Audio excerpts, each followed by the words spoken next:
Okay. Wonderful. Okay, so the final presentations of the day are now in the bag. So we are now moving to the panel discussions. I won't do all the introductions here, but I will just pass over to Peter, who's going to be moderating this, and welcome all the panelists.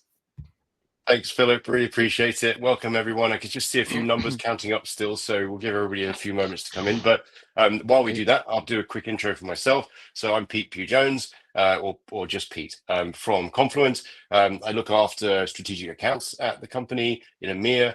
What does that mean? It means I do my best to go and help customers get the most value out of the investments they made in Confluent's technology, which is primarily a streaming data platform built upon Kafka and Flink technologies, which may or may not be familiar names to those of you on the call. I'm going to pass it around to have the others do their own introductions if they could.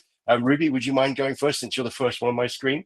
Yes, certainly. Hello, good afternoon to everyone that joins us. Absolutely a pleasure to be on this panel. I am Ruby Kaur. Currently, I am the Chief Enterprise Architect at Lloyds Banking Group, where I align to more of the colleague tech. So I look after the platforms of modern workplace and people and places and engineering transformation. It's been nearly 30 years in enterprise architecture now, so lots of war wounds and lots of stories to tell about that. Thank you. That's brilliant. Thank you. Soniya, would you mind going next? Yeah, hello. Hi, I'm Soniya Mahale, and I'm working as a senior enterprise architect at Nationwide. Currently working on the most interesting topic that everyone's speaking about on the AI strategy. So it's quite interesting, and it's where the world is going. So it's a good thing to be in. But at the same time, I started my career as a developer, and then I've slightly pivoted to strategy. So that's where I'm coming from. Fantastic. Thank you. And Mohamed, would you mind going next? Yes, of course. My name is Mohamed Kader. My current role now in BWC Pricewaterhouse is the Chief Enterprise Architect. Before that, I was working as the head of the development team a group solution architect in Mantra Group, one of the top 5 dealers in the world for Caterpillar in the heavy equipment domain. The group also was working with other 14 different brands in 12 countries over 3 continents. I started my career also like you, Soniya, as a developer, then a team lead, then a technical project manager, then a solution architect in different technology stacks, starting from mainframe IBM AS400, which was a 2 legacy platform, then Microsoft technology, and lately I was working in Salesforce platform as one of the best SaaS platform. This actually shaped me over the last 25 years to be the enterprise architect who have a very good understanding to many business domains, retail business, heavy equipment, finance, healthcare, along with the strong understanding to different technology stacks. That is me in a nutshell. No way, Mohamed, that you've been working 25 years. I can't believe it. I should have said thank you, Ruby. Sorry. So there's a common thread through all of the introductions for those of you joining us today. We are here as discussing enterprise architecture, and particularly the title of the session is "What skills do high-performing enterprise architects possess?" I have to read that to make sure I got it right. And how is that changing into the future? Now, a couple of years ago, I think I hosted a similar panel actually with a similar question. It'd be really interesting, I think, to see what's changed in the marketplace over the last few years. And then certainly since COVID, I think a lot of things have changed. And so we've got questions around that. Those of you joining us, please do ask questions in the chat. We'll make sure we can address a couple of those as we go along. But we're going to start off with some questions that we thought were really compelling and interesting and close to our hearts on this panel today. So I'm going to start, and I'm going to do my best to kind of read it out, but try not to read it too sort of robotically. So when we were talking about these things in the session, the one of the main questions that we came up was around what we think the optimum skill set for an enterprise architect might need to look like in today's world of technology, in the way that we all work today. And Mohamed, I know that was quite close to your heart, so perhaps we could start with your thinking first, and then we'll go wider to see what everybody else has to add to that. So Mohamed, off you go. Thank you. Okay, yes, indeed. This is very important topic. For me, your skill set is the key differentiator between a good or a great architect. I think all of us want to be a great architect, of course. Let's start with a question here. Did you see ever an architect who go to his office every day and lock the door behind him because he is architecting? Of course not. He is not working alone. He is interacting with a lot of people in his organization. But guess what? He is interacting with most of his time with a very senior people in his organization. And these people don't have usually too much time, and usually they are very, very busy. So they need you to be capable and focused and to the point. And most importantly, they should look at you as a trusted advisory and a salesman. And I think you heard me right, a salesman, to sell your ideas to them. Without their buy into your ideas, you will not be able to secure a budget and your architecture work will not be realized. And to be seen as a trusted advisory, you need to have a bunch of skills, not only one core skills. It does require too many skills under your belt to be a great architect. I think we can classify the skill set into two major groups. The first group is about your hard skills, which is related to your capabilities to do the job, like your analytical skills and your modeling skills. And the second group is all about your soft skills. That is your behavior related skills. Under this category, we can look at them as layers on top of each other. And the first foundational layer is about your common applications skills. That is your everyday activity, like your project management, your ability to lead meetings, and your ability to manage your time properly. This is foundational skills. And on top of that, you can see your interpersonal skills, like your communication skills, influencing and building relationship, and storytelling to sell your ideas. And on top of that skills, I can see that you have to build your consultative skills. That's here you are going to bring with you your inner salesman. Okay. This consultative skill set, like strategic thinking, creativity, decision making, and the governance, this is very, very important to be appear in front of your audience as a trustworthy or a trusted advisory.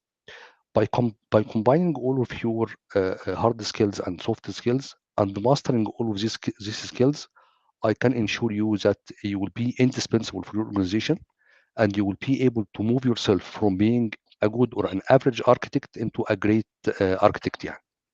So, Sonia Mohamed, and Rubi. Yeah. It's. Okay. I was going to say. It sounds a bit like an enterprise architect is almost like a Swiss Army knife, right? They have Yes. other kinds Yes. of knives exist, of course. Okay, but that's the one that popped into my head. Exactly, and really it does require from you long years in different domains to be able to understand the whole concept from end to end. As you know that enterprise architect, you are not only speaking technology, or you are not speaking applications or data or business. You are speaking all of these four domains plus the security and user experience in the background as well. And every domain it does have tons of books and readings you have to do, and tons of practice and practicality to be able to say that this is correct or wrong, because you are building the architecture is not an easy and very, very expensive if you made a mistake in building your architecture, because based in this architecture, it's paperwork. Okay, at the end of the day. But after sparking this architecture and getting approved, a lot of projects will be delivered down the road to build your architecture. So you can imagine the expenses your organization is going to do. And if you put something wrong in your architecture, it will be very, very hard to correct and very, very expensive as well. No, that makes sense. So, Ruby, along those lines, there's an awfully broad set of subjects there. Is there particular things that you would want to pull out of there and say, from your experience and the things that you've done in the past, really matter the most from your perspective? Yeah, so I'd agree with everything Mohamed has said there. I'd like to just take us back to where we started. So if you go back about 10, 15 years ago, and you consider the enterprise architect of the early millennia when we first started, you can remember that it was very IT centric, wasn't it? It was all about diagrams. It was all about complicated network pictures, etc. And what we missed from there, and we had frameworks, the Zachman framework, we had the TOGAF framework. Okay, so we were very much ivory tower architects in those days. The people that were in the glass houses, they came out with these diagrams and everyone just didn't quite understand what they were about. Okay, we definitely missed business alignment in those days. There wasn't any kind of business outcome driven artifacts that we produced. It was very much IT focused. Okay, so what we're now seeing, just building on what Mohamed has talked about, it's very much about stakeholder management. The Swiss Army knife will help us to unlock all of those different doors where all those different stakeholders live, whether it's in finance, whether it's in business, whether it's in legal, whether it's regulatory. We have to now start to speak and convince and influence each of those different areas. And I think it is about stakeholder management. It's about being outcome driven. And it's also about understanding that today's skill sets, I'll talk about the hard skills, we all go through, every business is going through digital transformation at this moment in time.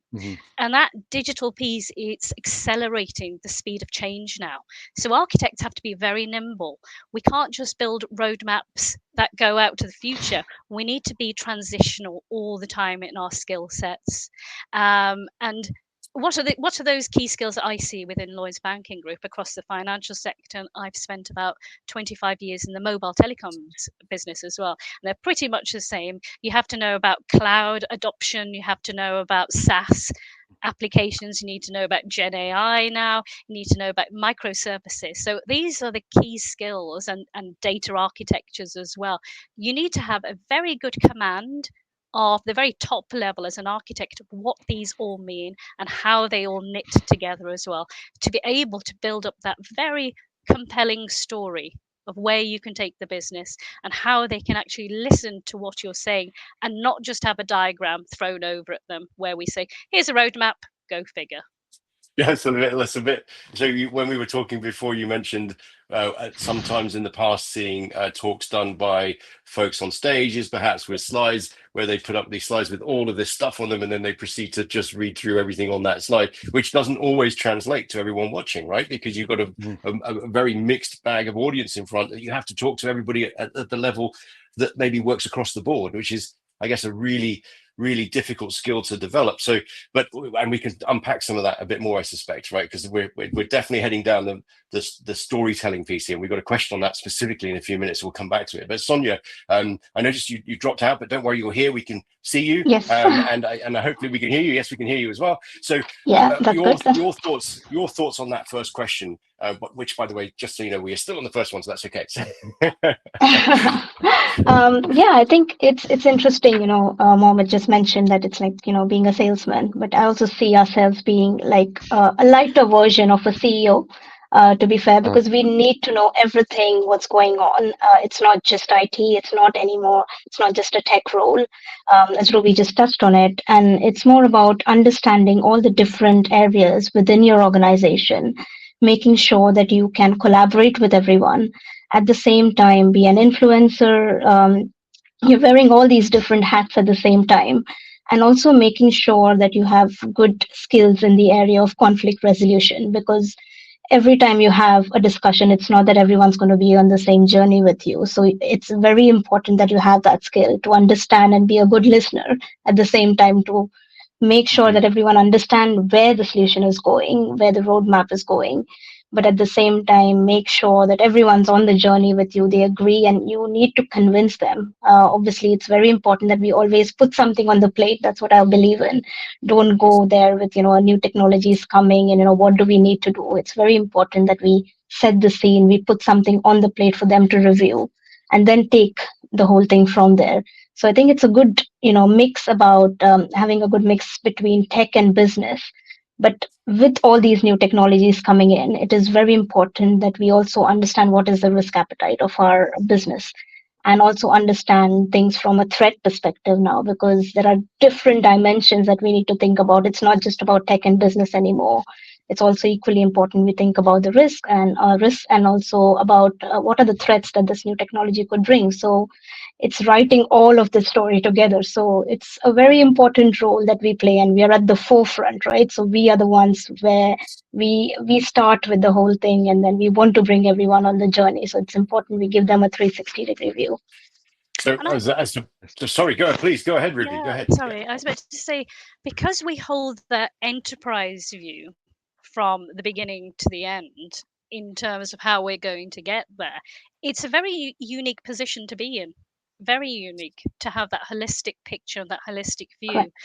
Exactly. And if we're able to articulate that in a way that is through the different lenses, whether it's through the business, through the legal side, however we do it, we are chameleons. We need to adapt ourselves to who our audience is. That's why I'm going to say that stakeholder management is absolutely key here. We need to keep people on board. We have to leave our pride behind in terms of convincing people and being able to go on the journey with what we're trying to build. So, and actually a drill down onto that. So really my second question, but really we've touched on some of it already. So drill down onto that topic. For each of you, I'd love to hear, really, you might all have different opinions on this, which is absolutely fine. But what would you need to do if you are going to try to go on that journey of storytelling to a varied audience, especially in the business side, about, how would you prepare a conversation about something deeply technical or complex that is something that you need? But you also don't want to sort of drown perhaps less technical people in the detail. So that storytelling element. Perhaps maybe Soniya, would you mind starting with that, and then we could go to Ruby. So just think about the storytelling element that you were discussing earlier, and what specific things you do to help you with that. Yeah, I think where things are going, right? Things are moving. Technology is moving so quickly. I think it is important. We can't, traditionally we used to write strategies. It used to take 6 months by the time we write the strategy, then get it approved. If we do that now in this changing technology landscape, it's not going to work. So it's very important that we are churning these strategies very quickly, number one. And so our storytelling should be a mix of, experimentation as well as strategy. So it's equally important that, yes, we are writing the strategy, but we are bringing things to life at the same time, because otherwise we're just going to waste time in writing our strategies, then experiment. The technology has already moved on. So for example, I think last year, maybe at this time, we were all talking about Gen AI, and it was new. I don't think it's new anymore. It's all about AI agents, agentic AI. So it has moved on. So it's like our strategy is not about Gen AI anymore. It's more advanced. So it's moving so quickly. So it's important that we are refreshing strategies very quickly, experimenting at the same time. But our storytelling should also be, it's important that, it's done in a way that everyone understands, bring things to life, get examples, do prototyping, not just, have presentations which just speaks about the new technology. It's about understanding what's happening externally, what the others are doing. But at the same time, it's very important that we are protecting our customers. So it's great that it's not just about innovation and, let's go and just try these things. But it's important that how are we actually taking care of the data? We're not just going and, doing things because it's innovation and we can impact customers in any way. It's about protecting them and also empowering our colleagues at the same time, right? So it's about how do we roll out a technology, bring everyone into the journey. And this is why it's important that our storytelling is, again, looking at all the different aspects of enterprise architecture. Our storytelling is not just about what the technology is doing, what are the use cases. It's about how it could impact our workforce, what are the risks, what are the legal implications, understanding if you're in a regulated industry, it's about understanding the regulations because they are catching up slower than the technology. So it's important that we have a rollback strategy. So all of that is very important. So when you do your storytelling, it's having all these details covered, number one. And we should be able to persuade everyone at the same time, gain attention from everyone. So I would say, yes, it's about mainly bringing things to life right at the beginning so that everyone's on the journey. And Mohamed, what are your thoughts on that space? Sorry, I missed the naming, got the names wrong there. So Mohamed first, my apologies. Never mind. يعني okay. Okay. يعني I totally agree with what Sonia and Ruby are talking about here. But as Ruby was saying, we are in a very unique position. We are the people who understand the business, understand the technology, understand data, understand applications, and this gives us a very unique position into our organizations. And most importantly, when you are finalize your architecture, you are selling the future. You are selling something in the future. So without a strong story that is going to link all of these pieces together, when you are going to tell the story from the business point of view, it should be reflecting or make alignment between the business goals and the applications, and how is the link between the business objectives and the applications and the data and the technology underneath all of this. So you are acting as a director or a movie director.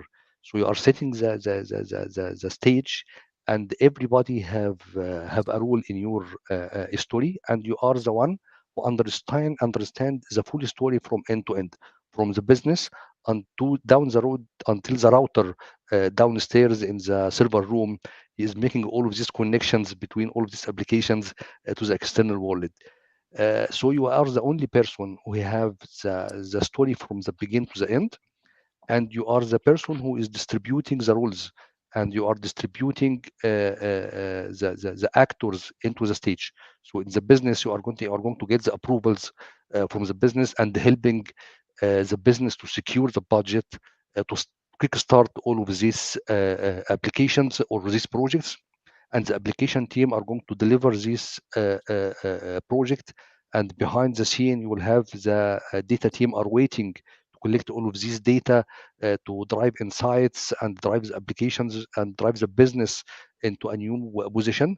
And after all, you have the technology to support all of this stack. So you are the only person who see all of this connected story from end to end. Yeah. And is that your experience too, Ruby? Yes, it is. Yeah. I'll echo a lot of what's been said already, especially from Mohamed's point of view, being in a unique position. I like that because we have to sell ourselves here. So storytelling to me is one of those power skills when it comes to being an EA.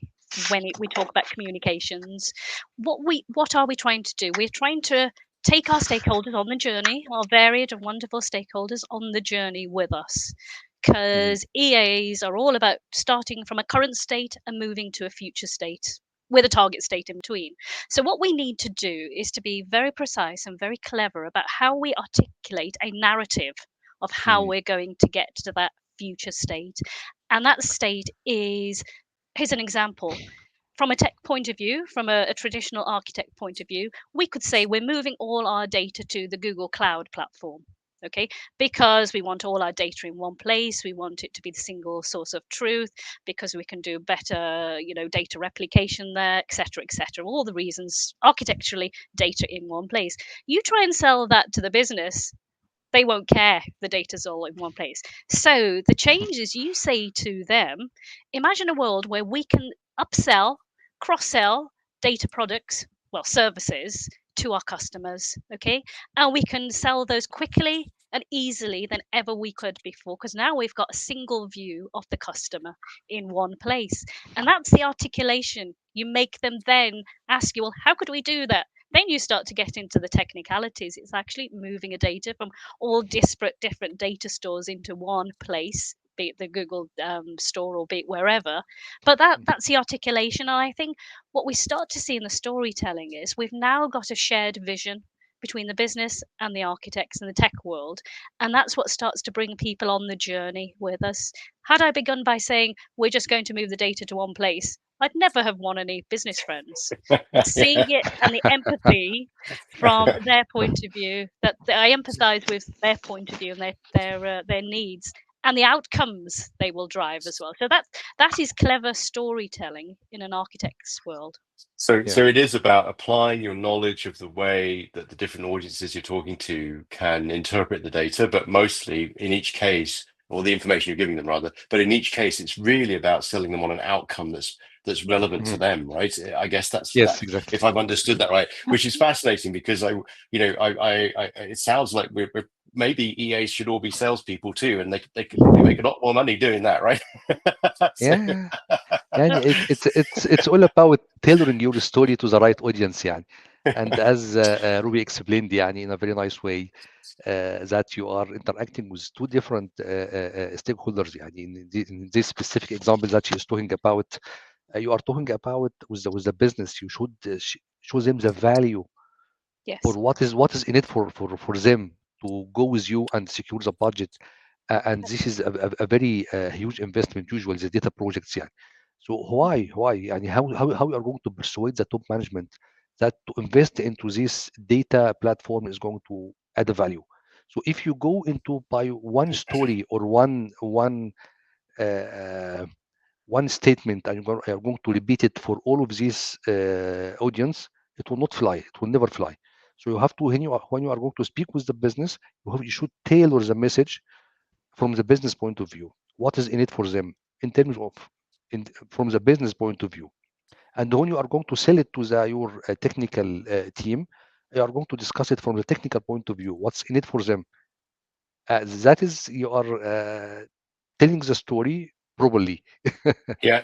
So make actually, it fly. along the points of some of the things we've discussed as we've gone so far, it feels like some of our audience are in furious agreement with us. I can see Mark does agree that EAs are like a Swiss Army knife, right? And then we've got a gentleman called Jens who actually is addressing a topic, which is our next question, which is around different industries. So I'll come back to that. And then the third one at the bottom, some of the most challenging parts of the job that Daniel's experienced have been about the storytelling piece and winning friends and influencing across the organization. So that, these are all, I think, exactly the kinds of things that others are also appreciating. So let's go back to a question that is related to Jen's point in the chat there, which is, we all come from different backgrounds. Actually, I never even bothered to explain my background, mostly because I work in tech, right? So of course that means I'm in software companies, mostly the streaming sort of side of things. But in fact, one of the things you said a minute ago, Ruby, was really funny because if you go up to somebody and say to them, "Hey, we're just going to put all your data in one place," some of the people I originally used to work with said, "Well, I've already got that. It's in a mainframe, right?"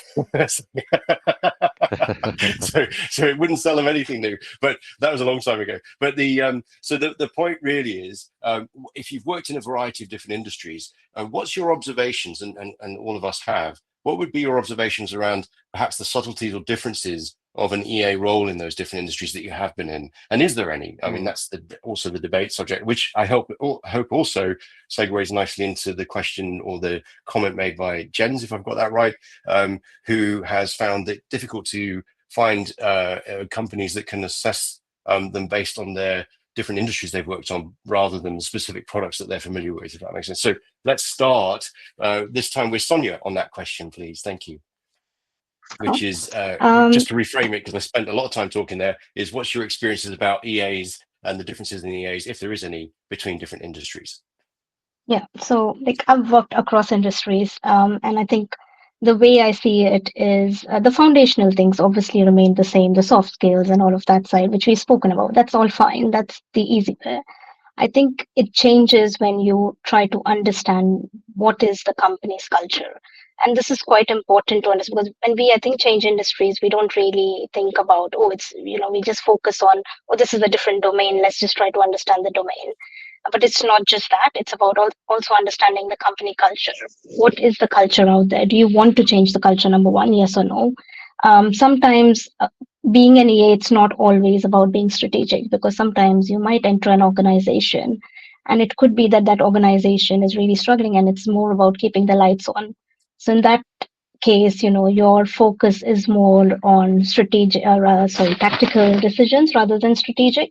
So it is about, yes, giving them that strategic picture, but giving them those tactical quick wins so that, we can progress towards the strategic journey. So it's very important to understand where is the company now and focusing on what the culture is as well. So I think that's one important bit. And also understanding from an innovation perspective, What do we need to do? Do we want to be leaders, or do we want to be followers, or we want to do a mixture of both? Because it's very important. It's not always about just going and being a leader and, let's just go and innovate. Innovation is great, but sometimes it's about taking that back step and saying, no, in this case, we're going to be the followers because this is a highly regulated industry. For example, we don't want to go with the whole big bang approach. So it's very important we understand the industry, we understand the domains. I usually, when I go into a new industry, obviously, enterprise architects are very well aware of what a business capability model is. That's my starting point. It's about just taking that business capability model, understanding what are the different areas, the level 1s, level 2s, and level 3s, and then going and speaking to individual departments to see where they are. Because obviously, we'll always have current state and target state, as Ruby said. But it's about, that journey from current to target is going to be different for every company. It's not just going to be a very simple journey. So how do we do it, and what do we want to achieve as part of that will be very different across industries. So I think that is the main thing that we would like to see. So that's what I focus on. Well, that's excellent. Thank you. And so, Ruby, what would you add to that conversation that sort of strikes you mostly? Interesting, because I think myself and Soniya now, we're both working in the financial services at this moment in time, so a heavily regulated industry. So if I draw upon my other industry that I've worked in, which is mobile telecoms, in the telecoms industry, again, regulated, but not highly regulated. So the difference I find are governance, in terms of how enterprise architects have to work within a governance cycle, being, we call it the architecture review committee that we're part of.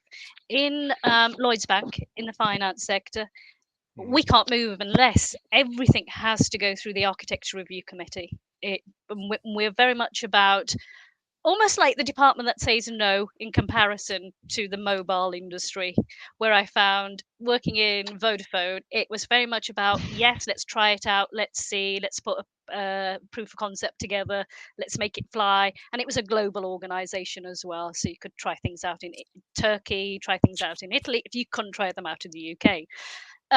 Within the banking sector, you have to be so much more careful. The risk profile and the risk appetite is totally different to be able to try things very quickly. And we're always told we have to be innovative, we have to get in bed with the fintechs now. But it makes it so much difficult because we know they're fleet of foot, and we know that a big juggernaut like an old bank is not going to be fleet of foot as well to do things. And I think also both organizations, both industries are going through the agile methodology. So we're not just about churning out roadmaps.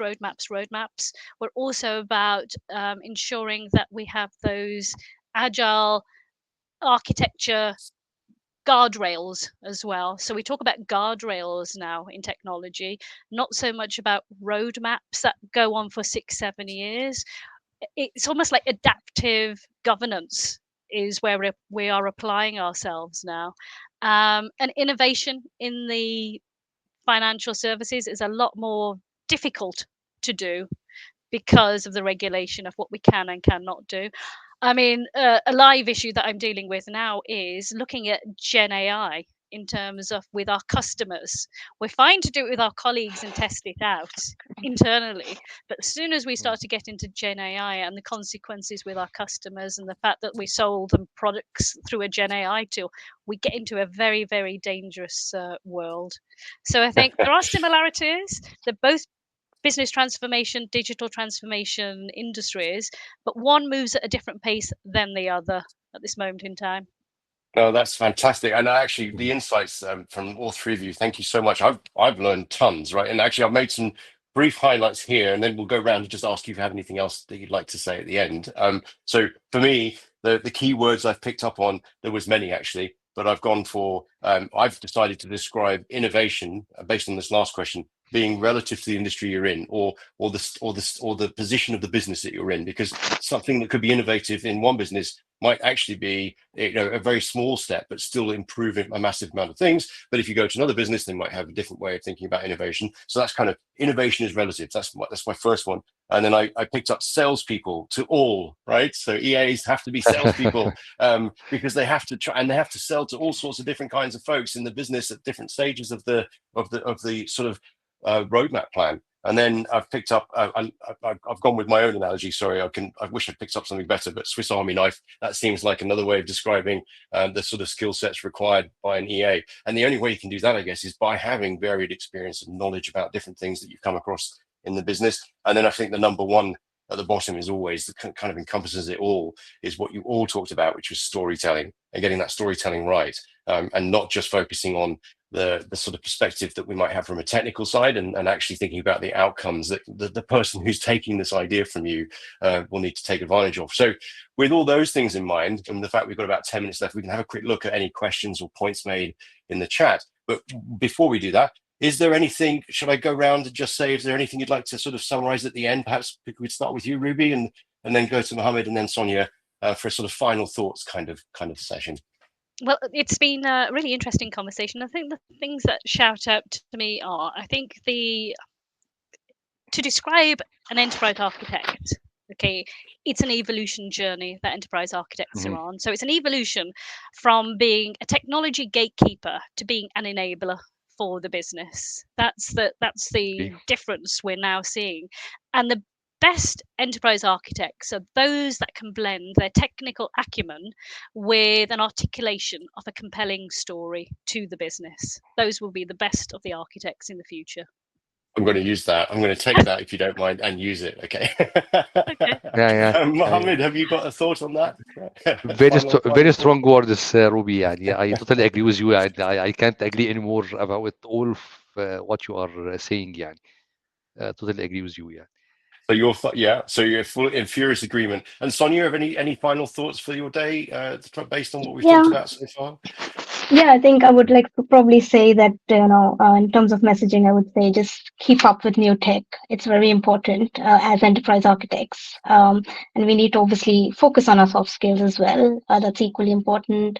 But it's also about investing in our stakeholders so that we understand them better. And we, I think Mohamed touched on it, that it is important that we have a tailored approach for that then. No, that's fantastic. Thank you, Soniya. So we have got one question. Let's see how you feel about this and what your thoughts might be. It's from, now I'm going to do my best to pronounce this. My apologies if I don't get it right.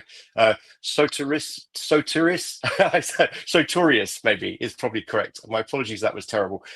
What about EA in industries that are not old and established and are young and growing fast, where business value is actually at the first priority? Is there any sort of additional insight you'd have on that, in maybe Ruby perhaps? Yeah, this is great to hear. That of course there are businesses out there that are moving so fast, and it's lovely and so refreshing to hear that. And I think what we need then from our enterprise architects is just to make sure we not rein back the horses, okay, but just give them a kind of a devil's advocate viewpoint on the technology, just to make sure. And also the help that the enterprise architect will give is to make sure all those building blocks are in place and lining up for the future. Okay, a very short roadmap, obviously, by the sounds of it in their industry, but just to make sure it's there, and also think about the governance as well. Okay, light governance with easy guardrails, and definitely a department that does not say no to things. But yes. Yes. Yeah. Mohamed, any thoughts to add to that? I think for such organizations that is small or medium size, they should go for the agile enterprise architecture, where they are not going to do the whole practice of the EA pair to GAF, for example, or Zachman. They need to customize or tailor a very small version of TOGAF for them to do the practice, so they are going to provide the value without having a huge team or taking too long time to show the deliverables that they need to provide. Yeah, understood. No, that's fantastic. And Soniya? Yeah, I think I concur with Ruby and Mohamed on this one, and it's more about understanding right at the beginning what your success criteria is as well, because it's about defining that right at the beginning. You know what your end goal is, and have that a bit quantified rather than just you have some good numbers around there. You know what your end goal is. So I think I would focus on that. That's terrific. Well, so we still have a few minutes left on our scheduled time. So just in case anybody has another question, we can hang on a few more moments. While we do that, why don't we touched on it. We talked about AI. Come on, we have to have we have to have a conversation about it a little bit. So what's the most interesting aspects that you've come across so far on any questions people have asked you about how to integrate AI in their business? You don't have to, just anything, if anyone's asked you at all, and if they haven't, by the way, that's also really interesting, right? So perhaps Soniya, would you like to do that one first, and then we'll pass it around? Yeah. So yeah, get a lot of questions on that. Obviously, that's bread and butter for me these days.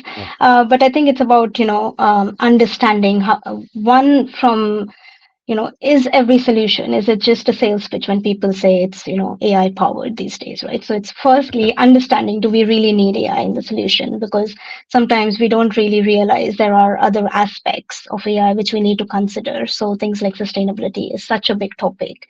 Do we always need an LLM? Can we do with an SLM? So, things like that. Are we really considering all the other aspects and principles? So when we integrate AI, it's not just about, yes, innovation, and yes, we look at governance and everything else, but it is about having those defined AI principles to make sure that we understand what impact it's going to have on the society as well. And I think I touched upon things like, and Ruby touched upon it as well, that, how do you protect your customers? And it's not going in and integrating all your customer facing solutions. It's about how you empower your colleagues. So we focus on that.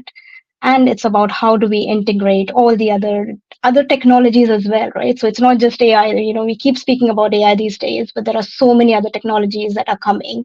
So it's about understanding those technologies and how we start marrying up these technologies together. So that's, again, a very important aspect that we need to consider.